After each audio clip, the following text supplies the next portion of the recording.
Olá, meus amores, tudo bem com vocês? Vamos para a nossa aula de português número 147 e nessa videoaula a gente vai falar sobre gêneros do discurso oral 1. Então peguem o livro 12 de vocês, abram na página 26 e acompanhem os slides. Na aula anterior, a gente falou um pouquinho, relembrou um pouco as narrativas e vimos que antes de existir o gênero textual das narrativas, os contos, as fábulas, as lendas, antes essas narrativas eram orais, eram faladas, porque nem todos tinham acesso à forma escrita, antes da invenção da imprensa. Então, esse gênero oral do discurso, ele é antigo. Aliás, a gente não usa só e não era usado só para contar histórias, mas para transmitir conhecimento, para relatar os fatos, para expor uma ideia, para se comunicar de forma geral. A linguagem já era utilizada, transmitir, expressar as emoções.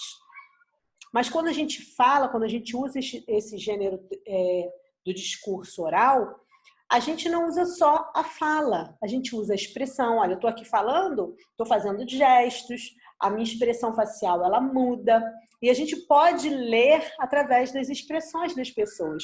Existem formas de comunicação em que você nem precisa usar formas de comunicação oral, que você nem precisa usar a fala.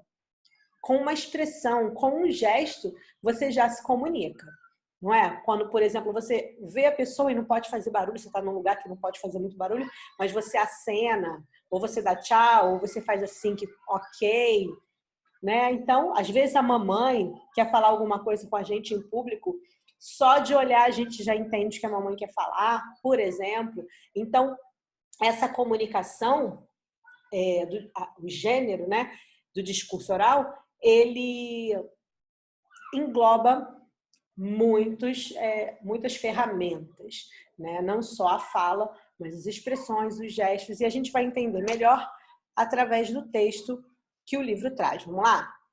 Brasília é palco de mostra internacional de mímica. Artistas de vários países estão na capital federal para apresentar seu trabalho e desmistificar o conceito de mímica, que muitas pessoas ainda têm na segunda Mostra Internacional de Mímica. A gente até brinca que quando falamos de mímica, as pessoas esperam uma carinha branca e roupa listrada, quando na realidade esse é um dentre vários outros formatos. Tem a mímica corporal dramática, tem aquelas mais próximas do palhaço e outras usam muitas onomatopeias. Enfim, é uma variável interessante. Explica Miquéias Paz, organizador do festival. Você sabe o que é uma onomatopeia? São sons, por exemplo, palavras que imitam sons. É você fazer sons do, como diz aí no exemplo, tic-tac, o zum-zum, né? Da abelhinha. Isso são as onomatopeias. A gente vê muito também nas histórias em quadrinhos, aqueles brum, aquelas palavras escritas que representam os barulhos. Então, são palavras que representam sons. Continuando o texto, mímicos brasileiros se juntam a europeus e a vizinhos sul-americanos neste evento. São vários países que trazem, cada um à sua maneira, uma forma de se fazer entender sem verbalizar. Quem assistir ao festival não vai ver dois espetáculos similares. Cada espetáculo tem uma característica muito particular, e eu diria que são incomparáveis, inclusive pelo tempo regional. O alemão tem seu jeito, o francês tem uma melemolência própria, ou seja, um jeito de falar ou mover-se, um molejo, melemolência. O argentino tem um certo gosto de tango e nós brasileiros um gingado, diz o organizador. Segundo ele, a segunda edição da mostra já estava prevista, mas o sucesso da primeira, em 2012, confirmou a importância de dar sequência ao projeto e apresentar às pessoas diversas formas de expressão. O público vai poder encontrar uma grande diversidade de propostas dentro de uma mesma linguagem. Essa é a grande palavra do festival: diversidade.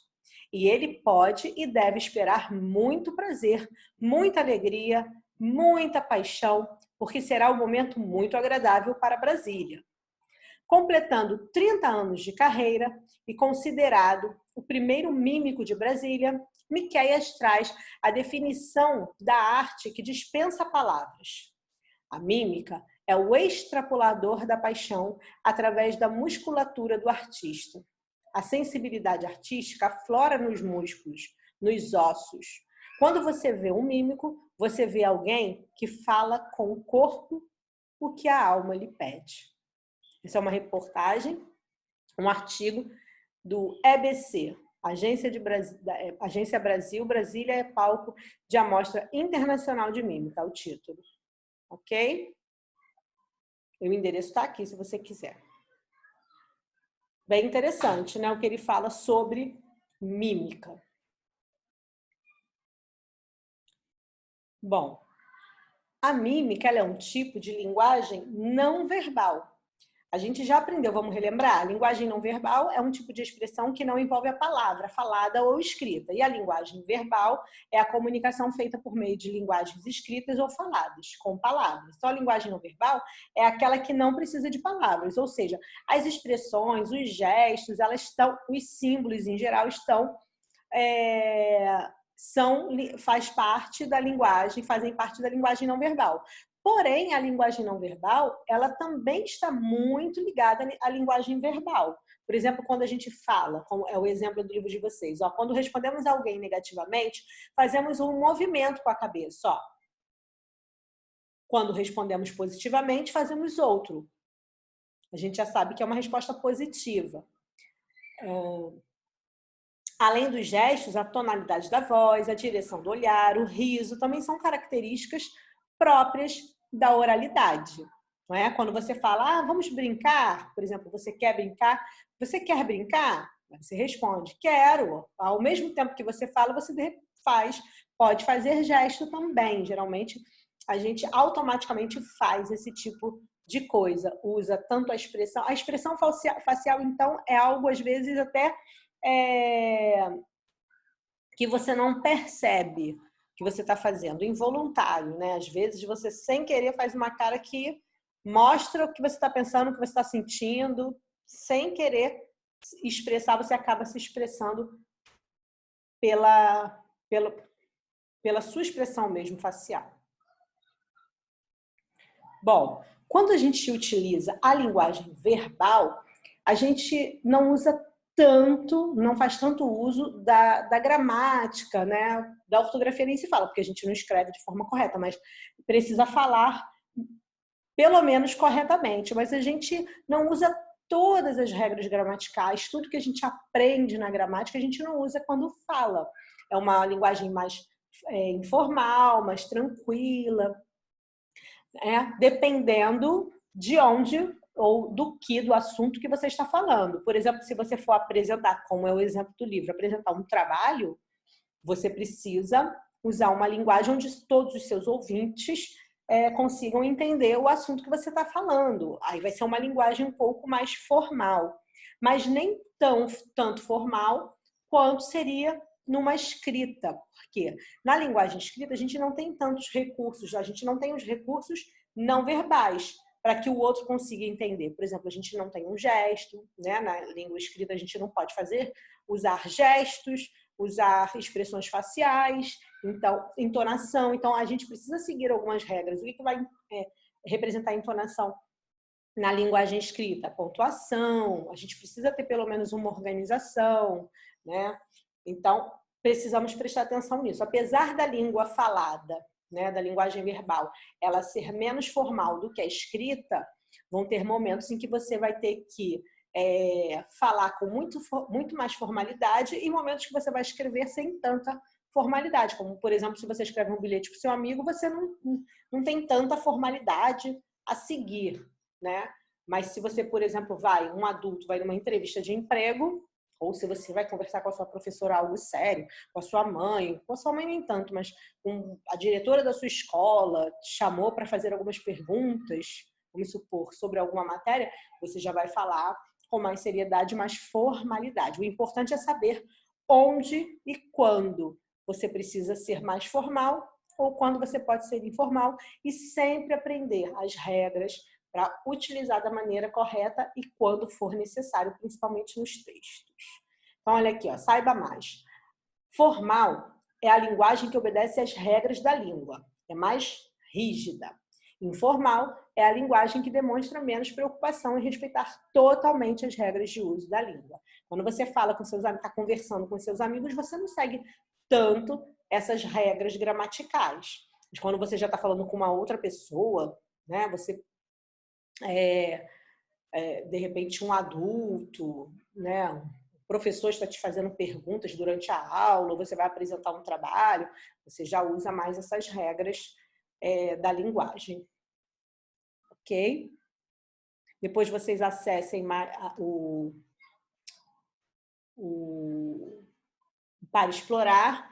Vamos ler só aqui o que está dizendo na página 29 de vocês. Ó, geralmente em palestras, seminários e debates, a linguagem utilizada é formal e os gestos e as expressões corporais são mais contidas. O cuidado com o tom de voz e a organização da fala é importante para que o que está sendo exposto seja compreendido por quem está ouvindo. Por isso, esses gêneros do discurso oral não dispensam um texto escrito. Pois, para que uma apresentação seja bem sucedida, ela deve ser elaborada com base em pesquisas em gêneros escritos. Além disso, o ideal é fazer uma organização prévia por escrito do que se vai falar. É, por exemplo, igual o Tia Jorge aqui. Eu estou falando para vocês, então eu estou falando de uma maneira mais formal, né? Só que a minha fala está baseada no texto do livro.